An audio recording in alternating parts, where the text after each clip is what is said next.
Oke, bismillahirrahmanirrahim. Assalamualaikum warahmatullahi wabarakatuh. Waalaikumsalam warahmatullahi wabarakatuh. Wabarakatuh. Oke, terima kasih sudah bergabung ya. Nah, kita uh, melakukan aktivitas mingguan kita ya. Minggu lalu kita sempat break dulu karena saya ada aktivitas lain.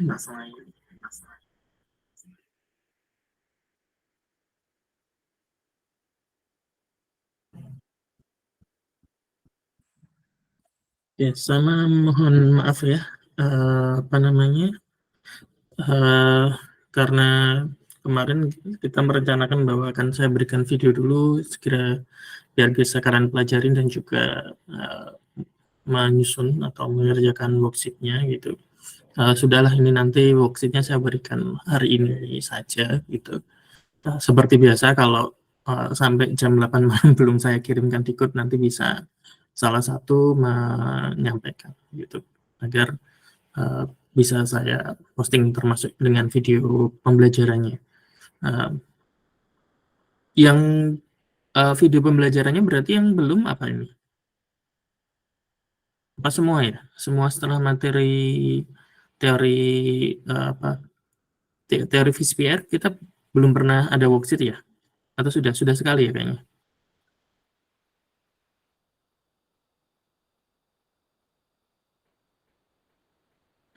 Ya sudah, nanti saya cek.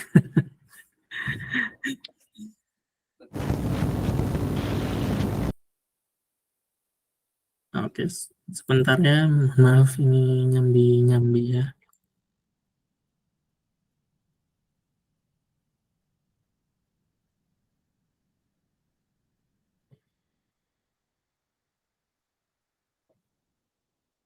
Oke, nah kita lanjutkan saja materinya yang minggu lalu.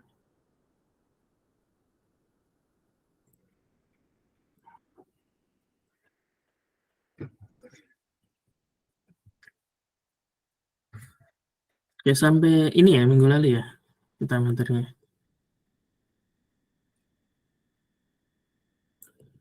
Benar ya, refleksi pada bidang cermin, kemarin baru pengantar. Nah, ada pada bidang cermin, refleksinya nanti pertama bisa melalui sumbu utama pada objek tersebut, gitu ya. Terus yang kedua, bisa refleksi pada bidang cermin pada objek yang tidak punya sumbu utama, gitu. Nah, ada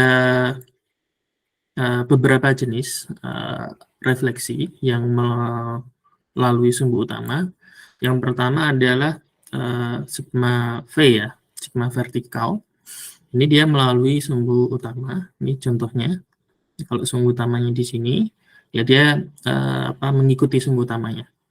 Ini kan membelah dari depan ke belakang ya. Nah, kalau yang ini juga sigma V, sigma vertikal. Nah, ini kan membelah dari kiri ke kanan.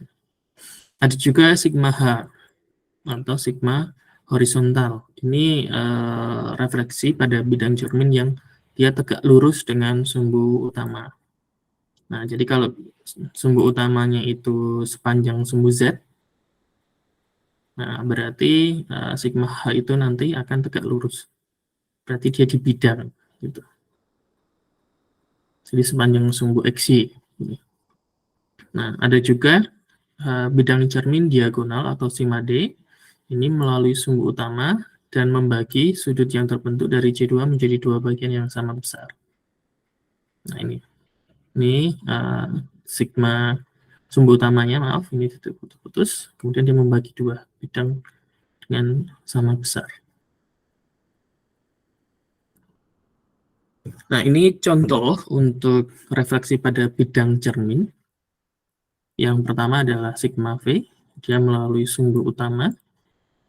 Nah, kalau kita punya ini misal NH3, NH3 bentuknya apa NH3?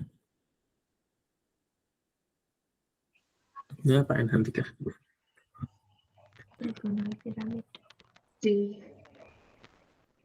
Bentuk strukturnya apa?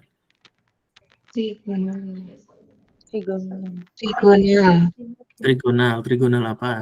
Piramidal. Piramida. Oke, bentuknya seperti ini ya.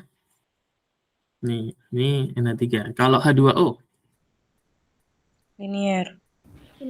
Bentuk V. Bentuk V.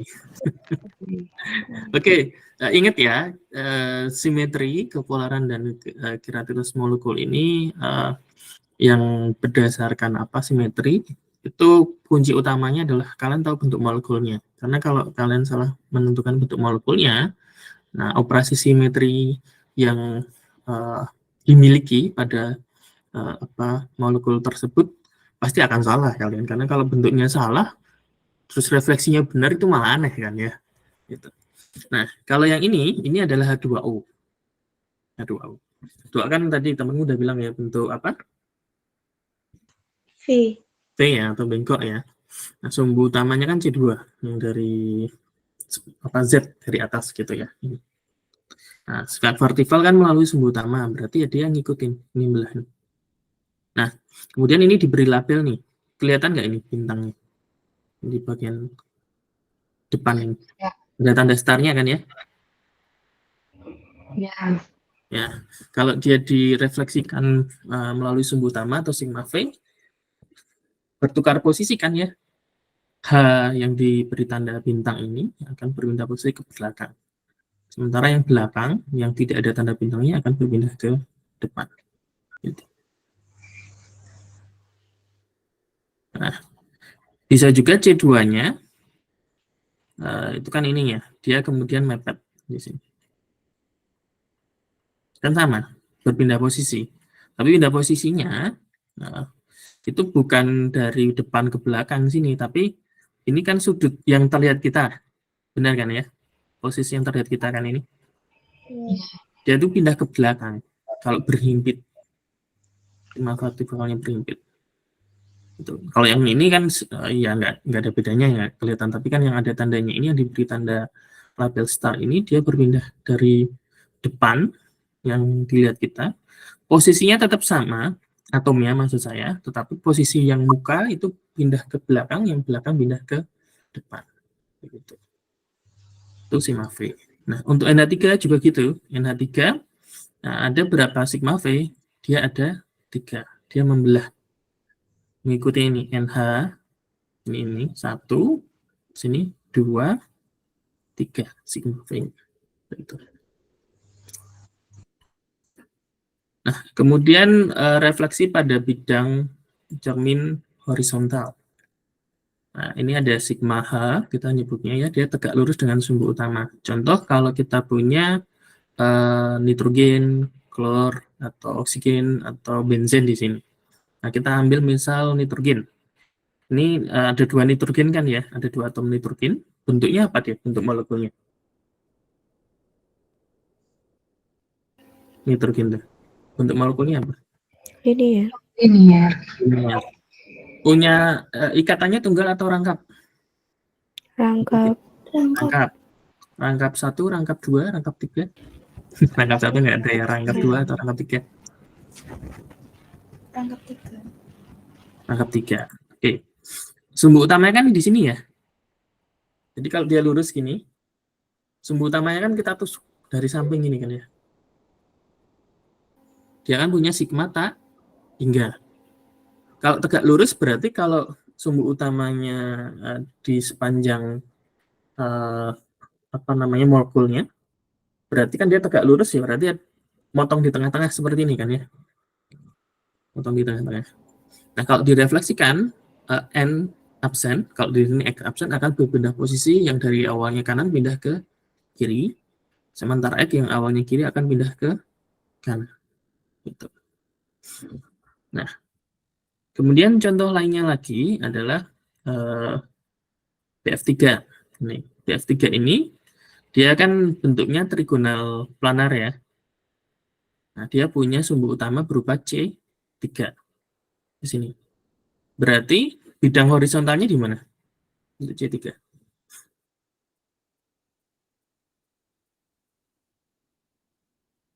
Kalau sumbunya dari atas ke bawah atau bawah ke atas sama aja ya. Berarti tegak lurusnya di mana? Dari depan ke belakang. Atau tengah-tengah ya, tengah-tengah gini kan ya. Nah, di tengah-tengah ini. Nah, kemudian ini ada contoh lain, ini Etuna. Etuna itu apa namanya? Ya sama, ini ada di bidang ya. Tinggal yang penting posisinya tegak lurus. Nah, ini juga sama. Ini benzen itu kita juga udah bahas di minggu sebelumnya, dia ada di atas ya, atas ke bawah. Kalau benzinnya kalian taruh di meja, ya dari atas ke bawah itu adalah C6, sumbu utamanya, sama horizontalnya dikasih. Ini juga sama, ini kan menghimpit ya. Jadi kan nanti yang depan pindah belakang, belakang pindah ke depan setelah dicerminkan. Nah, lalu ada juga refleksi pada bidang cermin diagonal. Nah, cermin diagonal atau dihedral, nah, sehingga namanya kan sigma D, itu melalui sumbu utama dan membagi sudut yang terbentuk dari C2 menjadi dua bagian yang sama panjang. Gitu. Atau bisa juga contoh yang lainnya. Kalau ini BF3, ini C3. C3 kan dari bawah ke atas ya, sumbu utamanya. Ini. Nah, kemudian sigma D-nya, ini sudah ditaruh di sini. Dia memotong B dengan F, pada B dan F ya, yang nomor 2 ini, sehingga nanti tukeran tuh yang BF1 pindah ke posisi ke BF3, BF yang ketiga ini pindah posisi ke yang ke-1. Nah, sementara atom B-nya kan berarti gini ya, atom B-nya. Nah, yang sebelah kanan akan pindah kiri, yang kiri akan pindah ke kanan. Yang F juga kayak gitu. Kalau ini atom F-nya, F yang sebelah kanan, karena dia motongnya di pas sini ya, di tengah-tengah akan pindah ke kiri, yang kiri pindah ke kanan. Gitu. Nah, penggambarannya bisa disederhanakan dengan gambar seperti ini. Kalau ini kan susah ya bikinnya ya, kalau mau menunjukkan sigma D-nya itu di mana. Jadi kalian bisa gambar bentuk dua dimensinya, kemudian refleksinya kalian tunjukkan di bagian mana, motongnya di bagian mana. Termasuk sumbu utamanya dari mana. Nah, ini contoh yang lainnya, gitu. Nah, pada dasarnya adalah jumlah cermin diagonal itu sama dengan harga N pada sumbu utamanya. Contoh BF3 itu punya C3, pasti dia punya sigma D sejumlah berapa?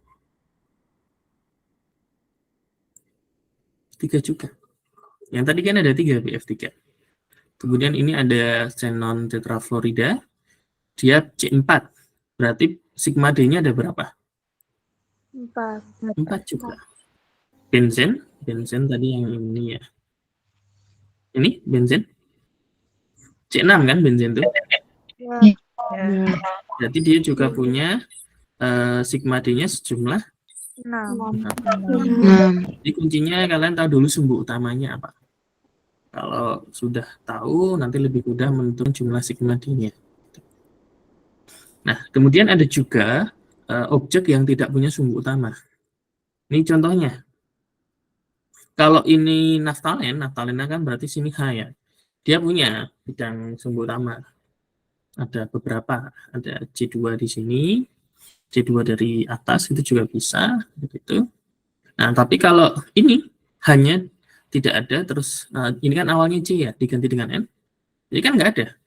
Kalian taruh di sini, bertukar posisi kan N-nya di bawah dengan yang H di sini. Sama atau beda jadinya? Beda. Beda.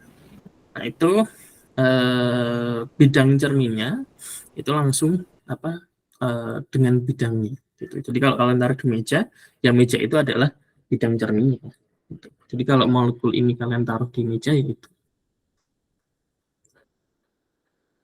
Nah, lalu ada inversi atau proyeksi suatu objek yang melalui pusat simetri berupa satu titik. Inversi itu kan sudah kalian kenal juga di matematika ya. Kalau kita punya sumbu X, Y, Z, diinversikan, X-nya jadi min Y, Y-nya jadi min Y, Z-nya jadi min Z. Gitu. Nah, contoh kalau kita punya hidrogen, ini Inversinya itu ya di tengah-tengah antara atom H1 dengan atom yang H lain pada molekul H2. Kan kalau dikasih di sini inversinya, H yang atas pindah kemana? Ke bawah. Ke bawah. Jadi kalau ini kita kasih tanda star, yang awalnya H star di atas, kemudian setelah diinversi H starnya jadi di Bawah. Di bawah. Nah, yang H tidak kita kasih tanda bintang, yang awalnya dia di bawah akan pindah ke Atas. Atas. gitu. Kemudian ini XeF4 ada di mana? Inversinya atau pusat simetrinya?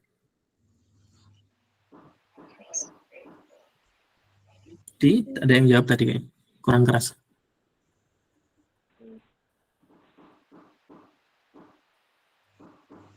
Di mana?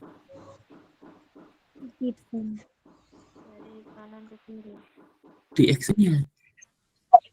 Kan kalau di sini titik inversinya F yang sebelah kiri belakang ini pindah kemana? Pindah ke depan kanan kan? Ya, ke Nah, depan yang kanan. kanan pindah ke kiri belakang. Nah, sementara F yang sebelah floor yang sebelah kiri depan akan pindah ke Kanan atas.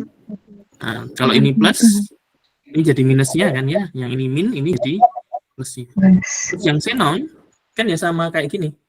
Kayak kalau kita punya bola, terus ada titik tengah-tengahnya, bagian yang sebelah kanan akan dipindah ke sebelah kiri, yang sebelah kiri juga akan pindah sebelah kanan. Berarti cocok kan ada titik inversi di tengah-tengah ini di atom Xe. Nah, kalau sulfur hexafluorida ini di mana inversinya? Di S-nya. Di sulfurnya kan ya. Nah, ini kalau inversinya di sini, F yang di atas akan berpindah ke bawah. Nah, yang bawah akan pindah ke atas. Sementara yang di tengah-tengah, yang di bidang ya sama dengan yang XeF4 tadi ya posisinya. Nah, benzen juga gitu. Nah, ini juga sama. Ini kita punya D2, F2, Cl2, Br2. Jadi ini etana, kemudian substituennya diganti. 6 atom H-nya diganti dengan 2 atom F. Ini ada 2 kan. Kemudian 2 atom H-nya yang lain kita ganti dengan 2 atom Cl. 2 atom Br-nya yang lain kita ganti dengan atom Br yang lain. Itu. Sama, titik inversinya di sini. Tengah. Antara C1 dengan C yang lainnya. Sehingga Br yang di kiri depan itu akan berpindah ke kanan. Jadi Br yang ini pindah jadi di sini. Pindah di sini. Yang sini pindah ke sini kalau diinversikan. F-nya juga sama. F yang sebelah kiri ini kalau diinversikan akan pindah di sini ya. Nah, yang sini kalau diinversikan pindah ke sini. Cl-nya juga gitu. Itu inversi. Nah, ada juga rotasi melalui sumbu rotasi semu atau kita lambangkannya dengan Sn ya. Tahapannya pertama dirotasikan pada sumbu Cn, kemudian direfleksikan dengan sigma H, berarti tegak lurus dengan sumbu Cn. Nah, ini contohnya, kalau kita punya metana, C4, ini kan C, kemudian ini ada 4 atom H. Nah, 4 atom H-nya ini kita kasih label A, B, C, sama D. Kita putar C4. Saat diputar C4, posisinya berpindah. Yang A-nya awalnya di sini, diputar 90 derajat ya, berarti kalau C4 itu berubah menjadi di sini. B-nya yang awalnya di sini, berputar 90 berarti di sini. D-nya juga gitu, diputar 90 derajat kan berarti di sini ya, kan bentuk. Jadi di sini. Nah, kalau ini, D-nya di sini, putar 90 berarti pindah ke sini. C-nya juga 90 di sini, posisinya dia pindah ke sini. Nah, kemudian ini direfleksikan dengan sigma H. Sehingga yang depan pindah kemana kalau direfleksikan memotong atom C-nya di sini? Belakang. Makanya B sama A-nya kan pindah ke belakang. D sama C-nya yang di belakang pindah ke Depan. depan. Ini mirip nggak dengan yang awal? Mirip nggak? Kan posisi awalnya ya, setelah dia di C4 kemudian di sigma H kan berubah jadi yang kedua ini. Sama kan? Kalau nggak ada label kita nggak bisa bedain kan ya. Iya. Tapi kalau dikasih label berubah nggak? Beda nggak maksudnya? Beda. Atomnya beda ya. Berarti kan Iya. dia ekivalen kan ya. Iya. Nah ini berarti dia punya sumbu rotasi semu atau CF. Kemudian ini contoh yang lainnya untuk CH4 sama caranya ya tadi, tapi dibalik. Jadi kalau tadi kita sama ini di CN kan, kemudian di sigma H kan prosesnya.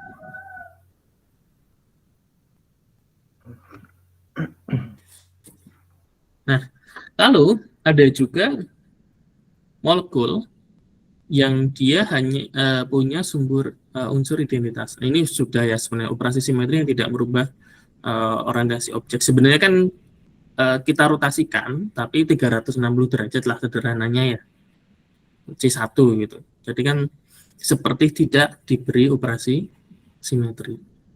Nah, kan itu disebut sebagai unsur identitas. Kita kasih lambang apa unsur identitas itu? E. Beri lambang E. Nah, kemudian gabungan operasi simetri itu contohnya tadi kalau kita punya CN, kalau tadi kan C4 ya contohnya ya. Kemudian kita sigma H kan, kita refleksikan terhadap bidang horizontalnya, itu kita dapat operasi semu S4. Nah, sama kalau kita beri sigma H dulu, baru CN kan dapat SN. Buktinya apa? Ini kalau dibalik. Ini yang awal, yang pertama ini. Kemudian kita sigma H kan, berarti D dengan C akan bertukar posisi dengan B dengan A ya. Depan belakangnya maksud saya. Tapi posisi atomnya kan beda ya. Ini kan yang awalnya di sebelah kanan pindah ke sebelah kiri. Kalau di sigma H kan. Kemudian B-nya yang di sebelah kiri pindah ke sebelah kanan kan ya. Nah, kemudian ini kalau di C4 kan akan berpindah posisi lagi kan. Ini pindah 90 derajat ke sini. Sementara A yang pindah 90 derajat ke sebelah sini. Nah, D-nya juga gitu, diputar 90 berarti kan segini ya. Dia di sini posisinya. Nah, ini juga gitu. Nah, gitu. Jadi bila harga N genap dihasilkan operasi inversi. Nah, dari situ kan kita berarti sudah mempelajari macam-macam unsur simetri ya tadi ya. Nah, tadi kan masih sama minggu lalu masih sepotong-sepotong. Artinya kalau kita bicara H2O, itu kan kemarin kita baru bahas yang awal ada C2. Ada C2 kan ya. Kemudian dia punya E pasti kan ya. Selain itu dia punya sigma vertikal. Jumlahnya 2. Berarti total unsur simetri pada H2O itu ada berapa?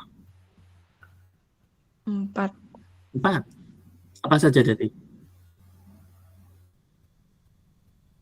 Pasti punya apa? Semua itu pasti punya apa? Unsur identitas. Identitas atau E kan ya. Terus apa lagi kalau untuk H2O ini? Ada C2, jumlahnya 1. Kemudian ada sigma vertikal. Jumlahnya berapa sigma vertikalnya? 2. Berarti ada 4. Nah, kalau nanti diminta menentukan dan sebutkan semua unsur simetri atau tentukan unsur simetri dari H2O, berarti harus kalian sebutkan dan juga harus kalian tunjukkan. Kalau hanya kalian sebutkan saja, ya berarti nilainya separuh. Tanpa gambar. Gitu. Kalau cuman benar 1 dari 4 dan tidak digambar, yes, misalnya.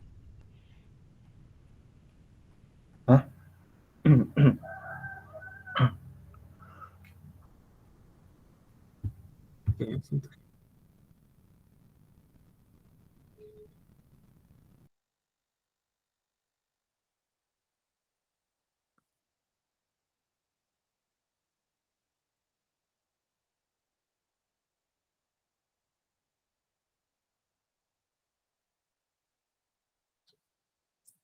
Oke, sebentar ya.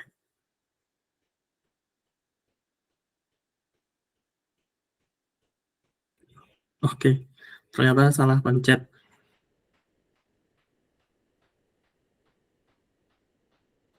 Oke, paham ya? Apa namanya? Berarti harus kalian analisis semua kemungkinan unsur simetri yang ada.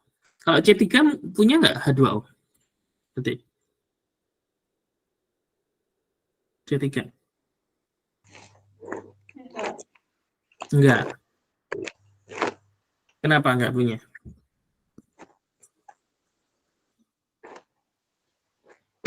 C3 itu artinya apa sih?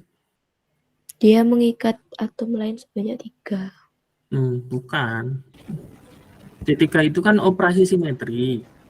Dia diputar pada sumbunya sebesar 3 kali. 120 derajat. Searah jarum jam atau berlawanan arah jarum jam? Berlawanan. Kalau posisinya ini kita putar 120, posisinya itu nggak nyampe sini. Dia paling cuma di sini nih loh. Hanya juga gitu, dia nggak di sini, nggak di H1, posisi H2 itu tidak berpindah, tapi posisinya di sini. Apakah sama dengan posisi H2O yang awal di sini? Tidak. Tidak. Sehingga dia tidak punya C3. Lain halnya kalau NH3. NH3 itu dia punya C3 karena hanya yang ini, ketika kita putar 120, dia bertukar posisi dengan H yang ini, H yang depan ini. Nah, H yang depan diputar 120, atau C3 akan berpindah ke sini. Nah, yang H di sini diputar 120 akan berpindah ke sini. Nah, artinya dia atom-atomnya tidak bisa dibedakan apabila tidak diberi label atau dia ekivalen gitu. Tapi kalau diputar ternyata tidak menghasilkan posisi yang sama, berarti dia tidak punya unsur simetri dengan operasi simetri yang kalian coba cek gitu. Nah, jadi NH3 ini punya. Nah, ada 6. Nah, ini tolong kalian nanti latihan juga. Jadi apa saja, 6 itu apa saja.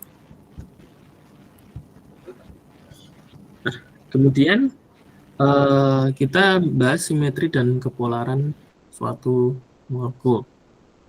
Nah, kalau di minggu lalu, kepolaran suatu molekul itu kita identifikasikan berdasarkan apa?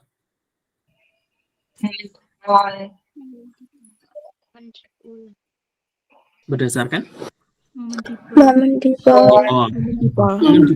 Gimana suatu molekul itu kita bisa simpulkan bahwa dia polar? Lebih dari 0. Momen dipol lebih dari 0. Lebih dari Oke, Mbak Karina apa Mbak Karina? Mohon maaf Pak, kepencet. Oh ya sudah. Oke, kita lanjutkan. Nah, di sini kita identifikasi suatu molekul itu polar atau tidak dari unsur simetrinya. Nah, non-polar itu kalau dia punya pusat simetri. Nah, kalau ditinjau dari kepolaran berdasarkan momen dipol, kenapa kok pusat simetri itu identifikasi kalau dia non-polar? Karena momen ikatannya arahnya akan saling berlawanan. Kalau saling berlawanan, berarti momen dipolnya harganya akan 0. Contoh ini, kita punya CO2. Bentuknya apa CO2? Bentuk molekulnya? Linear. Bentuknya dia linear. Momen dipolnya C dengan O lebih elektronegatif siapa? Kalau kita bicara keelektronegatifan. Oh. Sehingga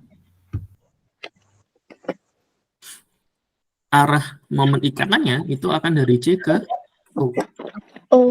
Baik yang sebelah kiri maupun yang sebelah kanan. Gini. Nah, ini besarnya sama atau beda berarti? Sama. Arahnya sama atau berlawanan? Berlawanan. Berarti harga momennya berapa? Nol. Oh. Oke, bisa ya.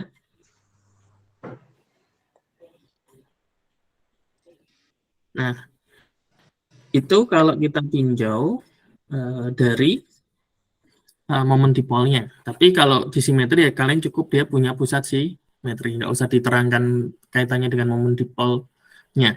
Kecuali kalau kepolarannya diminta dijelaskan dari momen dipol. Nah, sama XEF4 ini juga punya I kan? Di mana tadi? I-nya di mana? Inversinya di mana? XE. I. SFF6 juga punya kan tadi di mana? S. Gitu. Nah, punya simetri, pusat simetri, terus juga punya bidang cermin horizontal. Ini contohnya. Atau bisa juga punya bidang cermin diagonal. Gitu. Itu ciri kalau suatu molekul itu dia non polar. Nah, oke, kenapa Mbak Karina, Mbak Gendis? Pak kepencet, Pak, maaf. Oke. Jadi paham ya, nanti kalau ada soalnya ini 2 pertanyaan biasanya. Misal kita punya CO2, tentukan sifat kepolarannya A berdasarkan momen dipol, yang B berdasarkan operasi simetri atau simetrinya. Berarti jawabannya beda kan? Maksudnya kesimpulannya sama. Dua-dua berdasarkan unsur simetri maupun kepolar momen dipol, dua-duanya apakah polar atau non polar kalau CO2? Non-polar. Non-polar. Tapi reasonnya, alasannya sama atau beda? Reasonnya Beda. Kalau berdasarkan momen dipol, kenapa? Karena saya lihat momen dipolnya nol. Ya, karena momen dipolnya 0. Nah, kalian harus tunjukkan kalau itu diminta menjelaskan, berarti harus digambarkan seperti ini ya. Paham? Iya, Pak. Nah, kalau yang itu yang A kan ya, yang B-nya kalau berdasarkan unsur simetrinya, karena dia punya apa? Punya pusat simetri. Nah, ada I kan? Ya. Nah, kalian gambarkan lagi struktur molekul CO2 ini, terus ditaruh I di atas di sini. Berarti kan pusat simetrinya ada di C. Gitu. Kalau kalian jawab hanya apa? Ya seperti tadi, tapi tidak kasih gambar, ya nilainya separuh. Gitu. Makanya, Pak, saya ngerasa sangat bisa sekali mengerjakan ujiannya begini, begitu. Nah, kemudian kita tunjukkan lembar jawabannya. Nah, lalu kita tanya, loh, ini kamu klaim kalau dia momen dipolnya 0 dari mana? Ya, 0, Pak. Gitu. Di lembar jawabnya nggak ada gambarnya ini. Ya, artinya penjelasannya masih belum lengkap kan ya. Nah, berbeda nggak dengan temennya yang menjawabnya? Karena momen dipolnya 0, sehingga CO2 itu non-polar. Nah, bisa dilihat dengan gambar arah momen ikatannya ini. Nah, lebih detail yang mana? Yang pertama atau yang kedua menjawabnya berarti? Yang kedua. Kedua. Beda nggak penilaiannya? Beda. Gitu. Jadi kenapa kemudian jawabannya benar, dua-duanya benar, tapi yang satu dapat nilai full, yang satunya yang enggak, karena memang menjawabnya yang satu belum semua dijelaskan, yang satu sudah menjawab dengan sempurna. Penilaiannya pasti beda dong. Gitu.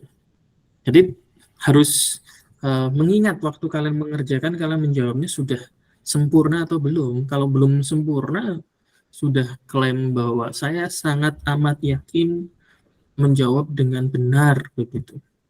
Ya enggak apa-apa, begitu kami tunjukkan ya harus iya. Begitu. Nah, kalau dia pola atau bisa juga adanya SN, karena SN itu membuat momen ikatannya menjadi totalnya menjadi 0. Tapi kalau simetri, karena kalian cukup bilang ada SN, kemudian digambarkan di sini. Dia punya SN. Udah selesai, nggak usah dijelaskan sampai ini. Kalau ini kan penjelasan untuk apa ini? Ada resultan momen ikatan.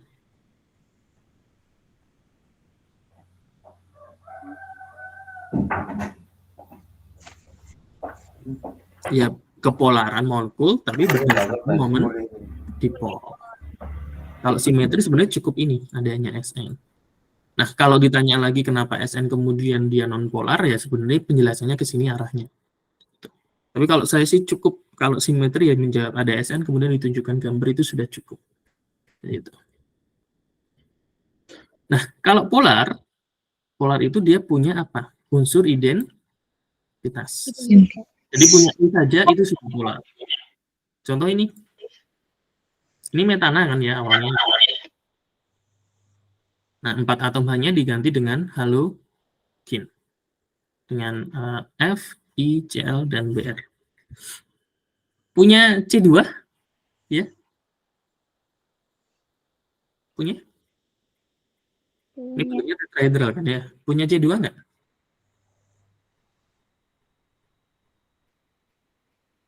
Nggak punya kan ya? C4? Juga nggak punya. Nah, dia cuma punya E kan? Dia pasti polar. Kemudian hanya memiliki rotasi Cn dan E. Ini contohnya.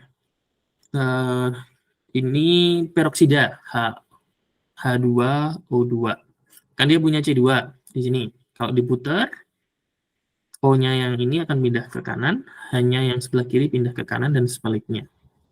Nah, dan juga punya E dan hanya punya E. Setelah itu punya lagi nggak yang lainnya? Nggak ada kan selain E. Itu juga polar. Terus bisa juga punya Cn, contoh ini H2O, kan punya C2, dan punya bidang vertikal atau dan E juga. Itu juga apa namanya, dia polar. Begitu. Jadi cukup jawabnya polar H2O itu berdasarkan kalau unsur simetrinya ya, karena dia punya E, punya sigma V, punya C2 gitu. Nah, terus gambarnya kalian tunjukkan. Gitu. Digambar seperti ini boleh, digambar H2O saja, kemudian ini ada C2 di sini, terus ini ada sigma H, sigma vertikal maaf, ada 2 begitu. Itu udah cukup, udah sempurna. Nah, jadi sudah tahu ya perbedaan kepolarannya berdasarkan momen dipol maupun berdasarkan simetri. Bahkan sebenarnya simetri itu penjelasannya pun kaitannya kenapa kemudian bisa disimpulkan nonpolar kan dengan momen dipol juga pada akhirnya. Tapi ya kalau nanti di ujian nggak usah sampai ke situ, nggak ada masalah. Yang penting unsur simetrinya kalian sebutkan semua, kemudian ada gambarnya, itu sudah menjawab kepolaran berdasarkan unsur-unsur simetrinya atau operasi simetrinya. Nah, Kiranitas, masih ingat ini? Ini apa ini? Telapak tangan. Ya, tangan kalian kan ya? Nah, itu pilar. Tangan kalian itu kiral bila hasil bayangan cerminnya tidak bisa tepat tendih. Kan pencerminannya kan kalau ini tangan kanan, dicerminkan kan berarti ini tangan kiri kan? Gini kan ya? Ini kan pencerminan kan? Iya. Cerminnya di tengah-tengah ya, di tengah-tengah kedua tangan. Nah, itu kalau kalian ambil, kemudian, kan gini. Masing-masing. Ini misal yang dicermin. Ini objek awalnya, yang ini adalah objek hasil pencerminan. Ini kan ya. Nah, kalau kita tindihkan, apakah pas nih? Apakah pas? Oh, Tidak. Enggak kan? Jempolnya kalian akan tumbang tindih dengan Kelingking. dan yang seterusnya. Nah, itu disebut kiral. Molekulnya kiral apabila hasil bayangan cerminnya tidak bisa mengadakan penindih tepatan dengan molekul aslinya. Nah, ini contohnya yang lain. Ini ada CH, Cl, BRI. Itu kalau dicerminkan hanya cocok, tapi BR, CL, dan I-nya apakah bisa tumpang tindih? Tidak. Tidak, ini kalau tumpang tindih kan hanya pas ya tumpang tindih, C-nya juga tumpang tindih, tapi BR-nya kan nggak ketemu kan? Yang awal, molekul awalnya di kanan, molekul setelah dicerminkan di mana BR-nya? Di kiri. Di kiri. Ini kalau digabungin kan nggak ketemu kan? Iya. Ini juga gitu, CL-nya juga gitu. Berarti dia molekulnya apa? Kiral atau tidak kiral? Tidak kira. Ya, kiral. Nah, kalau kiral itu kalau ditumpang tindihkan itu hasilnya adalah sama. Contohnya ini CH2CL2. Nah, ini kalau dicemunkan kan H yang sebelah kiri pindah ke kanan, ini. Nah, yang sebelah kanan pindah ke kiri. CL-nya juga gitu, berpindah. Kalau ditumpang tindihkan, ketemu nggak? Ya, ketemu. Berarti dia kira molekul yang sifatnya tidak kiral atau akiral. Gitu. Oke, terakhir ini. Jadi molekul kiral itu nanti kalau ditanya, kenapa CH-CL-BR itu kalian simpulkan kiral? Karena dia tidak memiliki unsur SNI dan bidang cermin. Sementara kalau alkiral itu punya unsur SN atau punya I atau punya bidang cermin atau punya ketiganya. Itu disebut molekul akiral. Gitu.